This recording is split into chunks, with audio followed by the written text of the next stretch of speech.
नमस्कार। इस वक्त मेरे साथ है कैबिनेट मंत्री सुरेश राणा जी। आज शामली में संयुक्त प्रेस कॉन्फ्रेंस हुई है जिसमें आरएलडी के राष्ट्रीय अध्यक्ष जयंत चौधरी और समाजवादी पार्टी के राष्ट्रीय अध्यक्ष अखिलेश यादव पहुंचे थे।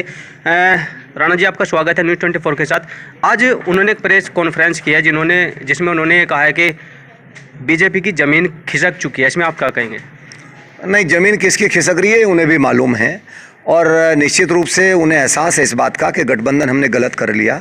शुरू में थोड़ा जोश था, लेकिन जब कार्यकर्ताओं का रिएक्शन देखा और जब कार्यकर्ताओं को उन्होंने समझा तो वास्तव में वो भी इस बात से परेशान हैं कि गठबंधन दिल्ली में हुआ है लेकिन ज़मीन पर गठबंधन को कार्यकर्ता स्वीकार नहीं कर रहे हैं। उसका कारण है, आज जब कोई वोट मांगने के लिए जाता है तो लोकदल का कार्यकर्ता पूछता है कि 12,500 किसानों के खिलाफ झूठे मुकदमे करने वालों के साथ गठबंधन, चौधरी अजय सिंह जी को मुख्यमंत्री बनाने से रोकने वालों के साथ गठबंधन, और जिन लोगों ने दंगा कराया वो लोग जो दंगइयों को संरक्षण देते हैं उनके साथ कोई स्वीकार करने को तैयार नहीं है। और सबसे बड़ी बात तो आपने देखा होगा पश्चिम उत्तर प्रदेश के अंदर कि जो राष्ट्रीय लोकदल की सीटें हैं, राष्ट्रीय लोकदल की सीटों पर समाजवादी पार्टी के लोगों ने अपने व्यक्तियों को राष्ट्रीय लोकदल का सिंबल दे करके चुनाव लड़ा दिया। तो यहाँ पश्चिम की भाषा में लोग बोल रहे हैं कि तो ऐसा हो गया जैसे दूसरे की पर्ची पे गन्ने तुलवा दी हों। अच्छा, जो जयंत जी है जो हमारे मुख्यमंत्री हैं, उन्होंने ये कहा था कि भाई आने वाले मई जून में मैं शिमला बना देता हूँ गर्मियों के मौसम को भी।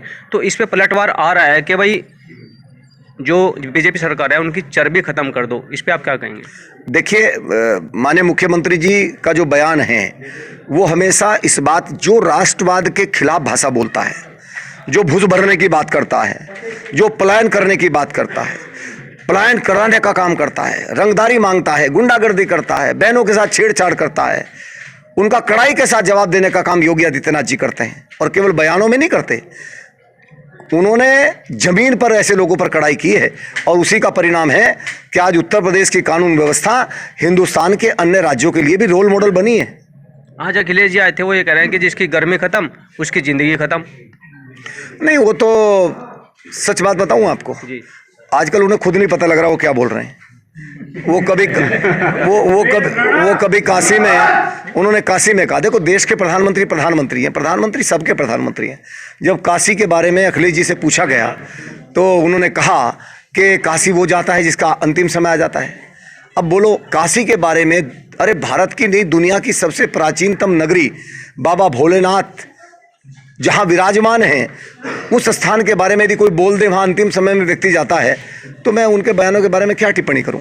अच्छा, एक आखिरी सवाल कि आज देश के प्रधानमंत्री जी यूट्यूब पे 1 करोड़ से ज़्यादा उनका परिवार हो गया है, उसमें आप क्या कहेंगे? नहीं, प्रधानमंत्री जी का परिवार 125 करोड़ का भारत है और प्रधानमंत्री जी ने हमेशा, कभी भी आप उनके भाषण सुनो, जब वो गुजरात के मुख्यमंत्री थे तो हमेशा बोलते 6 करोड़ गुजराती। जब से वो देश के प्रधानमंत्री हैं वो हमेशा बोलते हैं 125 करोड़ का भारत। उन्होंने भाजपा का भारत, फला बिरादरी का भारत, फला बिरादरी का भारत नहीं, उन्होंने कहा 125 करोड़ का भारत, सबका साथ सबका विकास। तो अखिलेश जी बोलते हैं ना, जिसके परिवार नहीं है वो परिवार की पीड़ा क्या जानता है। अरे अखिलेश जी देखो, ये है मोदी योगी का परिवार, ये 125 करोड़ का भारत मोदी जी का परिवार है, ये 25 करोड़ का उत्तर प्रदेश योगी जी का परिवार है।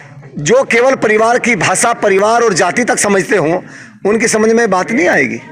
चलिए खैर, हमारे साथ थे कैबिनेट मंत्री सुरेश राणा जी, जिन्होंने विपक्ष पर जमकर साधा निशाना और ये कहा कि आने वाला वक्त बताएगा कि 10 मार्च को आखिर रिजल्ट क्या सामने आएगा। ये तो आने वाला वक्त ही बताएगा।